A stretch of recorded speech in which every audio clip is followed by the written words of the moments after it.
नमस्ते। सशक्त भारत से मैं डॉक्टर आर के वर्मा एक बार फिर आपके सामने लाया हूं turning points of Indian history. इसके पहले 1910 सावरकर के बारे में बताया था। इस बार आपके सामने लाया हूं 1920, जो एक सन 1920 जो turning point of Indian history था। 1920 या यूं कहें 1919 से लेकर 1921, इन 2 साल के जो इवेंट्स थे उन्होंने काफी डिफाइन किया, काफी डिले किया भारत की आजादी को। कैसे किया वो आपको बताता हूं।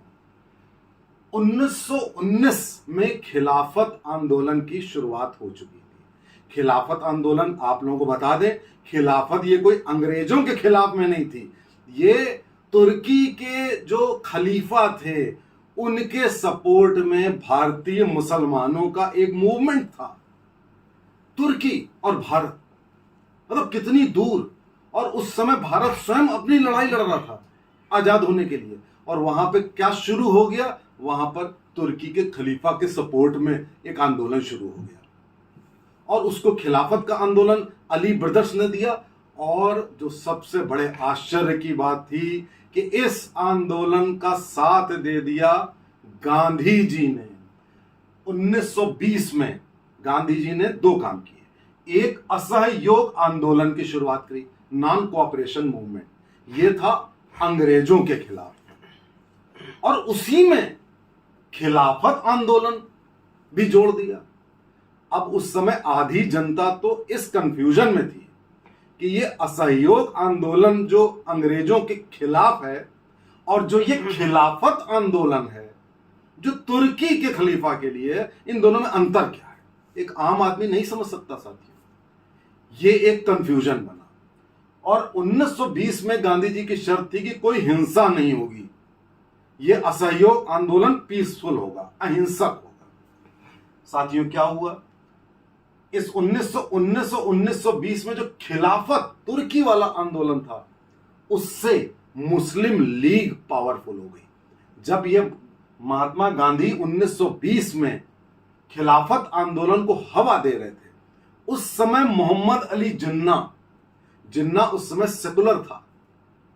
जिन्ना उस समय उस तरीके के, जिन्ना के माता पिता हिंदू थे, तो जिन्ना ने गांधी जी से कहा कि आप ये गलत कर रहे हैं, अगर आप ये काम करेंगे तो मुस्लिम लीग और पावरफुल हो जाएगी और हिंदू मुस्लिम राइट्स और बढ़ेंगे, जो कि 1919 के पहले तक कम हो चुके थे। और 1919 तक आजादी की लड़ाई भी बढ़िया चल रही थी। आज 13 अप्रैल है और 13 अप्रैल 1919 को जलियांवाला बाग मैसेकर हुआ था।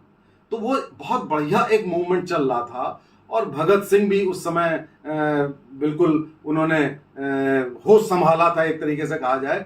लेकिन ऐसे में सारा का सारा सीन, आंदोलन, उसको हेवायर कर दिया गया जस्ट बिकॉज ऑफ खिलाफत आंदोलन।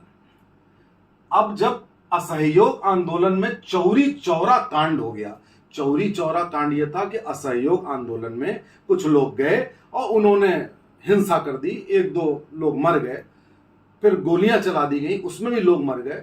गांधी जी नाराज हो गए और उन्होंने 1920 में शुरू किया हुआ असहयोग आंदोलन समाप्ति की घोषणा कर दी। सबने कहा ऐसा मत करिए, गांधी जी नहीं माने और उसको समाप्त करने की घोषणा कर दी।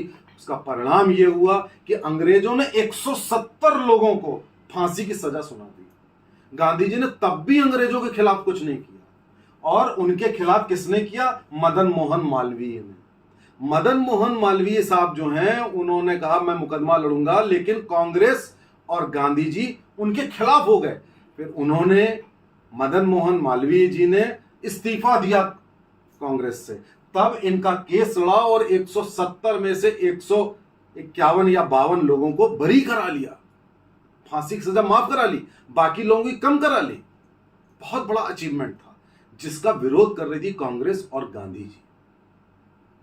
अब आप देखिए कि उसके बाद 1921 में जो जिन्ना ने बात कही थी गांधी से कि आप ये गलत कर रहे हैं, उसका परिणाम 1920 के बाद 1921 में मोपला कांड में देखने को मिला केरला में, जहां पर मुस्लिम लीग की अगुवाई में मुसलमानों ने हजारों हिंदुओं की नृशंस हत्याएं कर दी, पूरी जगह लाशें बिछी हुई थी। वहां भी गए, तब भी गांधी जी को होश नहीं आया, तब भी गांधी जी ने आलोचना ना तो उस कांड की ना किसी और चीज की करी। उसका परिणाम क्या हुआ? 1925 में आरएसएस की स्थापना हुई हेडगेवार जी के नेतृत्व में, क्योंकि हेडगेवार जी पहले कांग्रेस के सदस्य थे और जब उन्होंने देखा गांधी जी सुनने को तैयार ही नहीं है हिंदुओं के हित की बात, तब उन्होंने 1925 में आरएसएस की रचना करी। साथियों, ये जो मैं आपको सारी चीजें बता रहा हूं 1920 के इर्द गिर्द, 1919, 20, 21, ज्यादा से ज्यादा 22 था।